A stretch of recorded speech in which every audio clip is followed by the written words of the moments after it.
Hey guys, this is Pete Tagger and welcome back to my channel. और आज के इस एपिसोड के अंदर हम अपनी थॉर के एक ज़बरदस्त किस्म के स्टोरी आर्क को शुरू करने जा रहे हैं, जो कि हमारा एक आखिरी स्टोरी आर्क होगा। उसके बाद हम अपनी थॉर की सीरीज़ के बिल्कुल वहाँ तक पहुँच जाएंगे, जो कि इसके भी रीसेंट इशूज़ चल रहे हैं बैनर ऑफ वॉर वाला। तो इसके 5-6 इशूज़ है जो कि मैं फटाफट आपके साथ डेली बेसिस पे शेयर करके इसको एंड करूँगा। लेकिन मैं इसको स्टार्ट करने से पहले आपको बता दूँ कि ये पूरा का पूरा जो स्टोरी आर्क है ये बहुत ही ज़्यादा कोई ओपी किस्म का होने वाला है। अब तक हम थॉर के अंदर जो भी देखते हुए आए हैं सीरीज़ के अंदर वो बहुत ही ज़्यादा ओपी पहले से ही था, लेकिन इस पूरे के पूरे स्टोरी आर्क के अंदर सब कुछ और ज़्यादा ओपी होने वाला है, क्योंकि इस पूरे के पूरे स्टोरी आर्क का नाम है गॉड ऑफ द हैमर्स, जिसके अंदर हम देखेंगे कि किस तरीके से म्योनियर को जो है चोरी कर लिया गया है, लेकिन वो किसने करा है और क्यों करा है उसके बारे में हम डिटेल में जानेंगे। सो गाइस, इस स्टोरी आर्क को स्टार्ट करने से पहले मेरी आपसे सिर्फ एक ही रिक्वेस्ट है कि अगर आप चैनल पे फर्स्ट टाइम आ रहे हो और इस तरह के ऑसम कॉमिक्स जो कि हम डेली बेसिस के ऊपर अपने चैनल के ऊपर शेयर कर रहे होते हैं उनको एंजॉय करना चाहते हैं, तो चैनल को सब्सक्राइब करना बिल्कुल भी मत भूलिएगा। साथ ही साथ बेल आइकन जरूर दबाइएगा ताकि मैं जब भी इसका नेक्स्ट एपिसोड अपलोड करूँ तो उसका नोटिफिकेशन आपको फौरन से मिल जाए।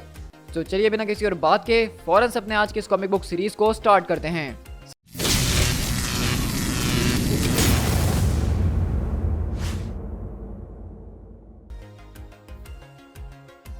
सबसे पहले यहाँ पर टाइटन्स हुआ करते थे, the elder gods, the ancient giants, जिसके अंदर the black winter, the god tempest, the king in black और फीनिक्स जैसे गॉड शामिल हुआ करते थे। The dark, the light, the blood, the fire. और हाँ, जिस तरीके से वो एक दूसरे के ऊपर अपना रेज दिखाते थे उसका तो कोई जवाब ही नहीं है। और इनके पूरे के पूरे रेज की वजह से कुछ चीज़ें पैदा हुआ करती थी, जिसमें से सबसे बड़ी चीज़ इनहाइलेशन थी। तो हम देखते हैं कि किस तरीके से हमें यहाँ पे बताया जा रहा है कि जब ये पूरी की पूरी यूनिवर्स नई नई बनी थी तो इस पूरी की पूरी यूनिवर्स के अंदर खतरनाक किस्म के टाइटन हुआ करते थे, एल्डर गॉड्स हुआ करते थे, जिनका हम साइज ही देखें तो हम अंदाजा लगा सकते हैं कि वो कितने ज़्यादा बड़े हैं। और हम देखते हैं कि लिटरली वो लोग जब एक दूसरे से मुकाबला कर रहे हैं तो पूरे के पूरे प्लैनेट्स उठा उठा के एक दूसरे के ऊपर मार रहे हैं। और इन एल्डर गॉड्स में हमें जो नाम बताए गए हैं उसमें ब्लैक विंटर, जिसको हम ऑलरेडी थॉर की सीरीज के अंदर देख चुके हैं, द गॉड टेम्पेस्ट, ये वही गॉड है जो कि बताया जाता है कि म्योनियर के अंदर कैद एक तरह का स्टॉर्म। और किंग इन ब्लैक की बात की जा रही है जो कि नल है, और इसी के साथ फीनिक्स की भी यहाँ पे बात की जा रही है। और हमें बताया जाता है कि किस तरीके से उनकी जो खतरनाक किस्म की फाइट्स होती है वही खतरनाक किस्म की फाइट ने इस सारे के सारे प्लेनेट को हमारे चेंज किया था। वही पूरी की पूरी चीज़ें थी जिसकी वजह से प्लैनेट्स टकराए थे और बर्बाद हुए थे। लेकिन जैसा कि पूरा का पूरा कॉस्मिक व्हील जो है उसको दोबारा से घुमाया जाता है, जो चीज़ें ख़त्म की जाती हैं उसकी शुरुआत भी दोबारा से की जाती है। और यही सारा खतरनाक किस्म का जो रेज था इन सारे के सारे टाइटैनिक गॉड्स का, उन्होंने ही बिलियन ऑफ ईयर्स पहले इस पूरे के पूरे प्लेनेट के ऊपर जान फूकी थी। और इसी के साथ स्लोली स्लोली वो दोबारा से जो है बढ़ना शुरू हो गई। और इसी तरह ये पूरा का पूरा साइकिल चलता रहा, फायर, गॉड्स, रेज, इनहाइलेशन। और इस पूरी की पूरी इनहाइलेशन से पैदा होती है इंट्रॉफी, और इंट्रॉफी के बाद आती है इटर्निटी। और इसी तरह हम देखते हैं कि हमें बताया जा रहा था कि किस तरीके से यहाँ पे जो ये ऊरो मेटल है जो कि आसमान से गिरा था, बोनों के पास आया था, वो काफ़ी सदियों पहले यहाँ पे आके गिरा था। और वो बताया जाता है कि वो ऊरो मेटल कहीं और से नहीं बल्कि एल्डर गॉड्स की तरफ से ही जब उन्होंने लड़ाई करी थी स्पेस के अंदर तो वहाँ से आगे गिरा था। और किस तरीके से ओडिन बेसिकली निदावलीर के अंदर आए थे और उन्होंने इस पूरे के पूरे मेटल को ठंडा करने की, इसको अपने अंदर समोने की कोशिश करी थी, और तब जाके ये हैमर म्योनियर पैदा होता है।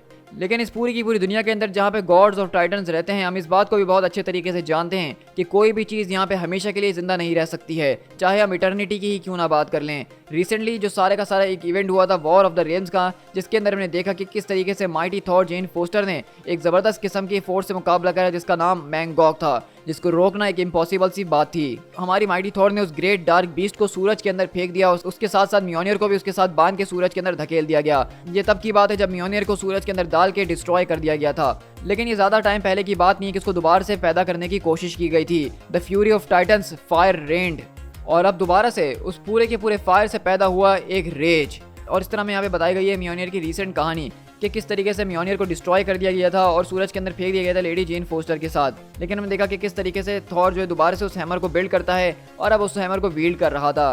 लेकिन अब हम यहाँ से अपने प्रेजेंट डे थॉर के पास शिफ्ट होते हैं, जहाँ पे वो इस वक्त काफ़ी ज़्यादा गुस्से में नजर आ रहा है, क्योंकि उसका हैमर म्योनियर उससे चोरी कर लिया गया। उसके बारे में उसको कुछ नहीं पता कि वो गया कहाँ है। और हम देखते हैं कि किस तरीके से वो अपने एक्स यार्न बॉन्ड को लेते हुए रेनबो ब्रिज की तरफ आता है और कहता है कि सिर्फ किसी ने हमारे हथौड़े को चुरा लिया है, हमें बताइए फ़ौरन से कि वो कहाँ है।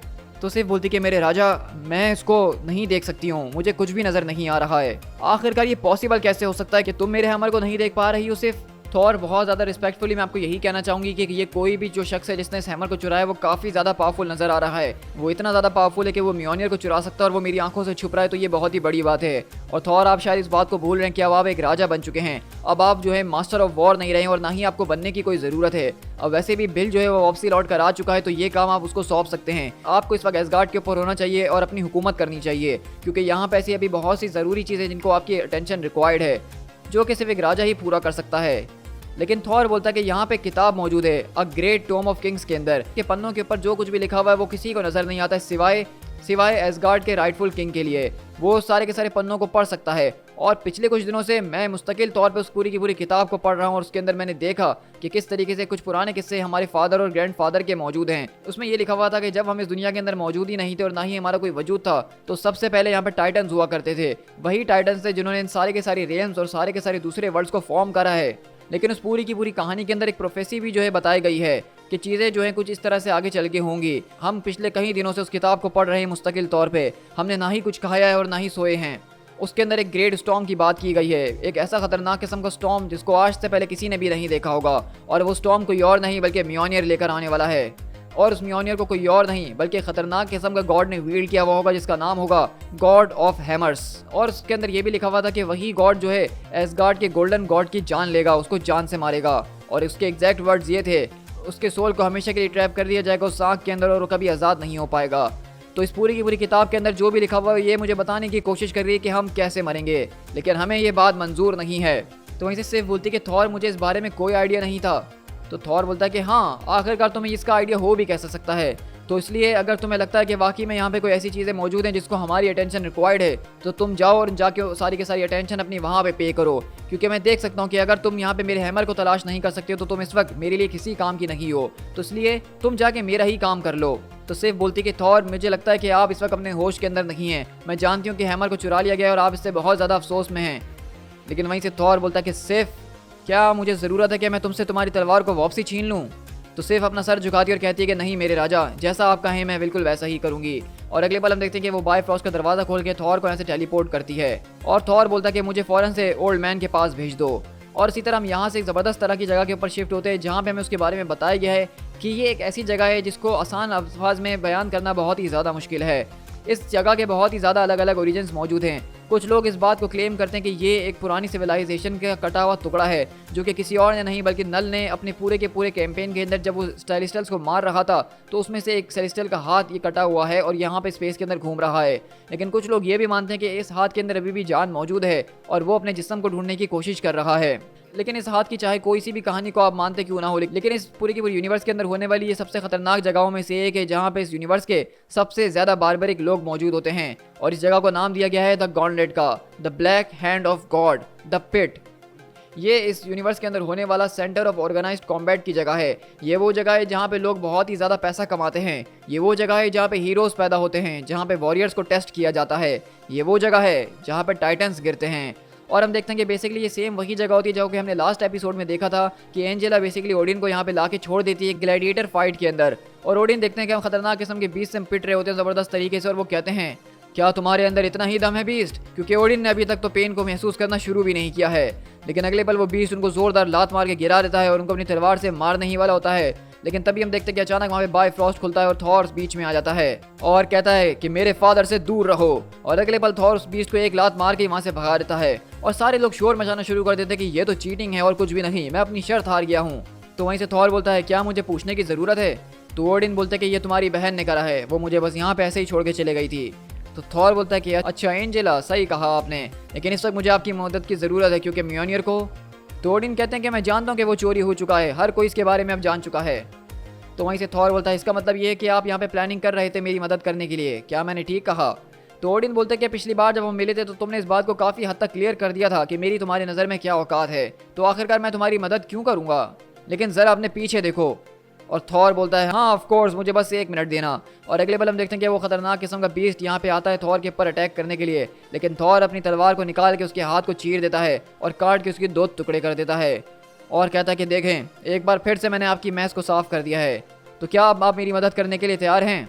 और इसी तरह हम देखते हैं कि अगले पल यहाँ पे थॉर जो है ओडिन के साथ कहीं और नहीं बल्कि निदावेनीर के अंदर आता है। ये वही जगह है जहाँ पे सारे के सारे बोने रहते हैं और थॉर के हैमर म्योनियर को बनाया गया है।